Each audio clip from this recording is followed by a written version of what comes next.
We put in the hours, we make the product, and they are making billions of dollars on our back. All these people have been in there during the whole COVID pandemic, coming to work every day, with the potential of exposing themselves and their families, to this, but they came in and worked anyway. Do I see Deere and Company, kind of recognizing that and trying to reciprocate in any sort of way? No, I don't. John Deere makes $6 billion a year. They threw peanut shells on the floor and I was supposed to scoop them up. Well, guess what? My dad may have carried this in 1986. We're back. We're union strong. We've got the community behind us.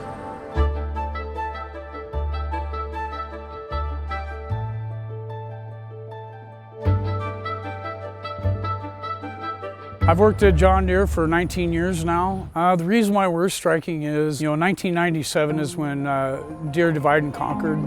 They made the two-tier wage system where, new hires coming in after the 1st of October 1997, got paid less wages, didn't have health care after retirement, a pension, which is about a third of our predecessors. And, we've basically been taking concessions from that point for the last 25 years. They keep coming back for more. It never stops. Once they got you on the run. They're projected to make between $5.7, $5.9 billion this year. Their third quarter reportings have it surpassed the record-breaking year of 2013. CEO John May got a 160% raise. Look, I make $20.82, I think, an hour with the proposed contract that we voted down Sunday by 9 out of 10 people voted down.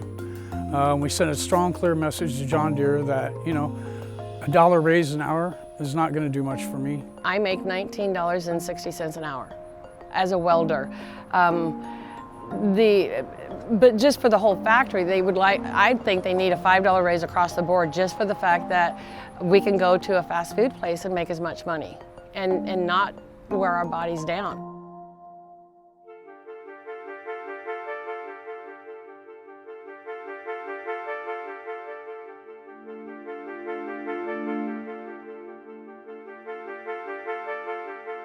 "22 years and I finally got a job where it's comfortable and I make decent money. But there are other plans, other people in this plant aren't making the money they should." I'm already a labor grade one, but definitely for the people that are out on the floor building these machines. I'd like to work around people that are happy and feel like they're valued. Yeah, we're looking out for the guys that come next, our kids, the kid down the street, or the guy that needs a job. We have to look out for the people, that come here in the future. My grandpa, my dad, uncles, aunts, I have family members on both sides of the fence. It's no longer about, are my employees happy to be here?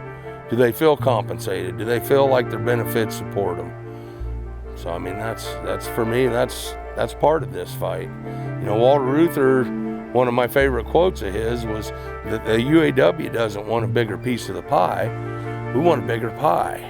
We want it to be bigger, and we want there to be more out there for everybody, not just ourselves. That's what we're really, truly fighting for. The reason we want to look for the future is because of this little boy right here. This is my grandson, Aiden, and he looks at that factory with admiration and joy that his grandmother works for John Deere, and that might be his job one day.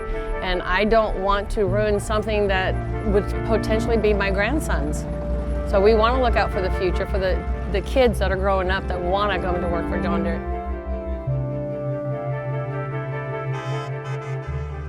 We have a strong showing of support from our community. You just seen there, we had a local restaurant bring over 70 tenderloins, for people walking the picket line. There's a convenience store down the road that's giving discounts and free coffee. People have been bringing stuff to us, so we're really appreciative of the community standing behind us. Well, if the wage of the union worker is better, even the non-union worker's wage will come up in order to keep good help and talent. And so the benefits will rise. If somebody knows they can go to this non-union shop and they offer benefits and a higher pay because they don't want them going to a union shop. Solidarity, don't waver. Other labor people will be supportive. I recall back in '86, which was the last time they had a strike here, we had a Hormel lockout going on at the same time across town, and these guys were, UAW was 74 was extremely supportive of those guys while they were locked out, raised money for them every week at the plant gate for several years. So I think those folks will be more than ready to help pay back these guys for that support. And those are the two biggest employers in town by far.